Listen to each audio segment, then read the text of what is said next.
Hello students, आज जो है हम एक्सरसाइज 13 जो है या पुराने बुक से और नई बुक से 12 जो चैप्टर है यानी कि वॉल्यूम वाला आयतन जो निकालना है हमें वो वाला चैप्टर जो है 10th क्लास का करेंगे।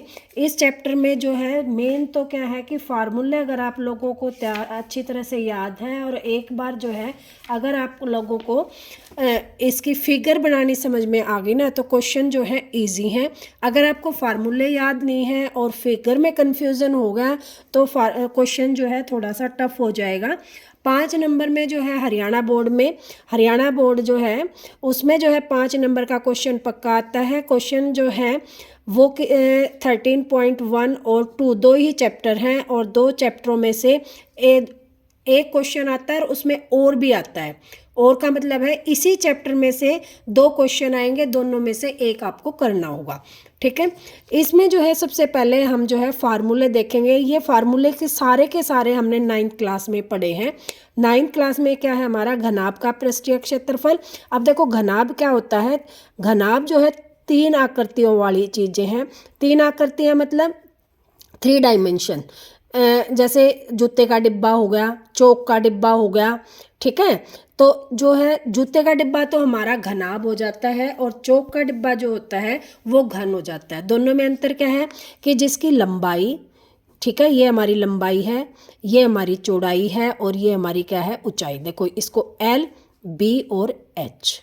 अगर एल, बी और एच जो है सेम है, इक्वल है तीनों के तीनों, तो हमारा बन जाता है घन। ठीक है, और अगर लंबाई चौड़ाई इस तरह से ले लो, ये हमारी लंबाई हो जाए और जो है चौड़ाई और ऊंचाई क्या हो जाए, कम हो जाए। ठीक है, इस तरह से देखो तो ये हमारा क्या बन जाता है, ये डिब्बा देख लो, ये हमारा क्या बन जाएगा घनाभ।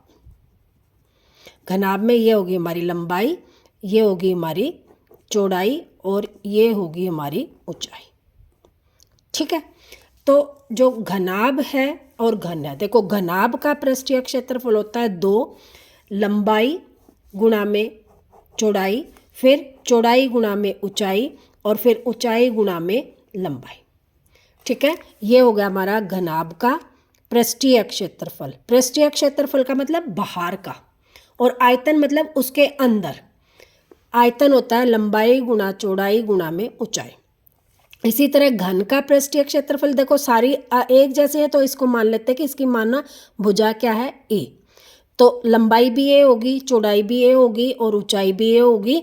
तो घन का पृष्ठीय क्षेत्रफल बन जाता है 6a², यानी कि 6 गुणा में भुजा का स्क्वायर, और आयतन बन जाता है भुजा का क्यूब। ठीक है, अब बेलन क्या होता है कि एक बेलनाकार आकृति जैसे सिलेंडर है। ठीक है, वो क्या है कि नीचे और ऊपर क्या होता है गोलाकार होता है और बीच में इसकी ऊंचाई होती है। तो ऊंचाई को मान लो h दे दिया, ये इसकी क्या होगी त्रिज्या होगी। ठीक है, इस तरह से। ठीक, तो देखो एक सर्कल ऊपर बन गया, एक सर्कल नीचे बन गया। ठीक है, इसका पृष्ठीय क्षेत्रफल हो जाता है 2πr/h। ठीक है, और इसका आयतन हो जाता है πr²h। उसके बाद याद करने का तरीका क्या है, देखो सर्कल है, सर्कल का जो परिधि होती है क्या होती है 2πr होती है, और इसमें h और गुणा कर दो, ये बन जाएगा इसका पृष्ठीय क्षेत्रफल। और आयतन में देखो ये सर्कल है, सर्कल का क्षेत्रफल होता है πr² और h से और गुणा कर दो, ये बन जाएगा इसका आयतन। ठीक है, फिर आता है शंकु। शंकु क्या होता है, जैसे बर्थडे वाली टोपी होती है, इस तरह की जो आकृति होती है ये शंकु होता है।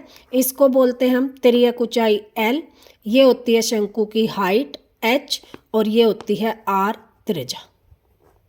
ठीक है, एक सर्कल और उसमें तिकोना।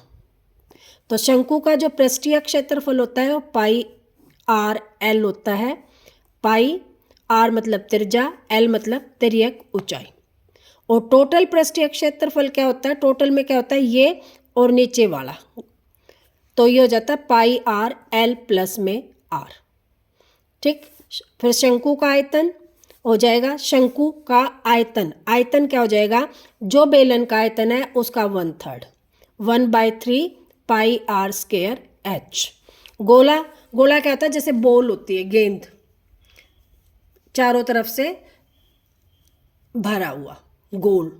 देखो गोला और वृत्त में क्या अंतर होता है, गोला तो होता है जैसे बॉल होती है, वृत्त होता है जैसे चूड़ी होती है, बीच में से खाली। ठीक है, तो गोले का जो है पृष्ठीय क्षेत्रफल होता है पाई आर स्क्वायर। अर्धगोले का मतलब आधा, जैसे कटोरी है, वो होता है 2 पाई आर स्क्वायर। और गोले का आयतन होता है 4/3 पाई आर क्यूब। ठीक है, ये आप लोगों को समझ में आ गए होंगे। अब जो है क्वेश्चन, नेक्स्ट जो क्वेश्चन है वो हम करेंगे कि 1 मिनट।